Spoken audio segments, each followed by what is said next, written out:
Welcome to our documentary. I'm Robin, And I'm Sophie. and this is World War II, the war that changed women's lives forever. Women. Mothers, Caregivers. workers, Before World War II, women mainly resided in the home, caring for children, cleaning the house, and cooking food for their husbands. Few women worked, and when they did, the jobs that they had were considered feminine jobs, such as secretaries or teachers. but the war changed everything.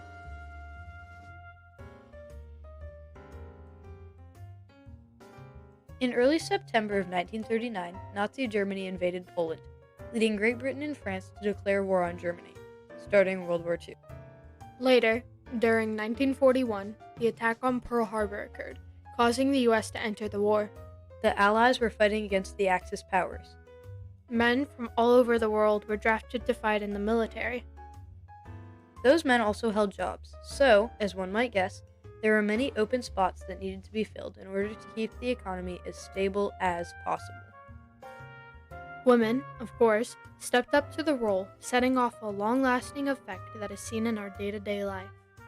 From fashion and feminism, all the way to the politics of work.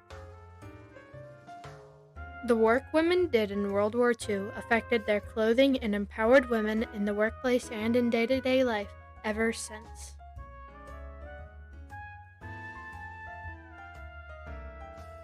World War II was influential in women's work lives, for majority were called to work. Prior to the war, only about a quarter of women held jobs, though they were expected to stop once they got married or had kids. These ideas had to be put aside when World War II began, as many women who obtained jobs during the war had children. High society and many men looked down upon the women who worked. It was stated that they were lowering their status to do so. Others believed that working took perfectly good job opportunities from men. But between 1940 and 1945, over 5 million women entered empty jobs, mostly ones that were previously exclusive to men. Although they got paid significantly less, the amount of money women were awarded was enticing. As financial independence was something that most women had never experienced. So, women took any opportunities they were provided, and joining the military was no exception. Over 350,000 women joined the military during World War II. They made important repairs and flew planes, among other things. More jobs occupied by women were that of chemists and engineers, and many even helped develop the atomic bomb. Still, some didn't like the idea of treating women as equals, causing extreme discrimination based off both gender and race. Vivian Abelon, a female World War II veteran, noted that women weren't even allowed ranks in the military, for they were reserved for men. I was PFC. Back then, we didn't get rank. I was working as a staff sergeant, but the ranks were for the fellas. The U.S.'s decision to join the war came with many implications, such as restrictions on food, shoes, and clothes. And with women working in factories, welding, manufacturing, and rations, outfits with excess fabrics and accessories were a no-go. This led fashion to be essentially frozen in time, since it was hard for clothing to develop under such extreme conditions. As shown in this news bulletin from the time, classic feminine dress from the years before had no place at work, whereas more masculine, and even men's clothing in general, was completely acceptable and necessary. A suitable and safe outfit for most women working in traditionally male-operated jobs was comprised of jeans or any other sturdy pants, closed-toe, low-heeled shoes, thick upper clothing such as a leather jacket, and pinned-up hair.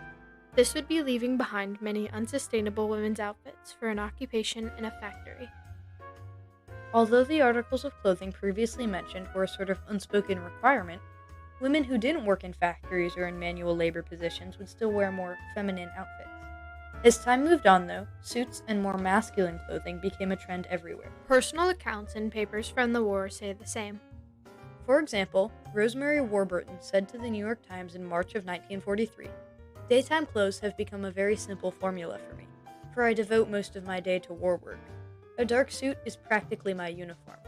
I find that I can change its aspect with blouses. When I don't wear a suit, I wear a plain dress." She continues on to speak about how one only needs simple garments and few accessories to add a bit of flair. Another woman, Catherine Lampard, states that the clothing which she must wear for work safety is much the same as that of her pre-war clothes, less some simple items such as skirts, slacks, and a smock to protect clothing during the job. Fanny Hurst and Pamela Zink tell the Times about how a woman should be dressed in such a way that is smart and seems powerful to assert her place. In short, Simplicity and masculinity are the two main looks a woman was trying to incorporate and achieve in her work dress. This is shown further on, as ads in the same paper show articles of clothing that still heavily present the woman's femininity, as well as having almost every item with details that would suggest a woman's masculine side. One ad in particular, depicting a work suit, markets by saying, "This spring, your tailored suit will be the most important thing in your wardrobe. So why not indulge in the luxury of a suit with the distinguished Milgram label?" Notice that they specifically mentioned how much of a staple a work suit is in people's lives. This is because women started to dress more powerfully, which in majority cases meant to dress with some masculine touches. And although this had not originated during World War II, World War II made women dress more with masculinity and functionality in mind, and it caused them to think about what image they wanted to portray, and the implications of how they dressed. in Annette McDermott's words, though progress was slow over the next 2 decades, serving their country in the military and at home empowered women to fight for the right to work in non-traditional jobs, for equal pay, and for equal rights in the workplace and beyond. Sometimes that started with fashion. Decrees issued from the inner sanctums of the world's most prestigious fashion houses aren't clicking. Women aren't paying attention to sweeping generalizations in fashion. They're approaching fashion subjectively. They're wearing clothes that suit them. For once, women are captains of their own ships. The Santa Maria Times wrote in 1969. Women were choosing clothes that not only suited their interests, but also what made the message they wanted to get across clear.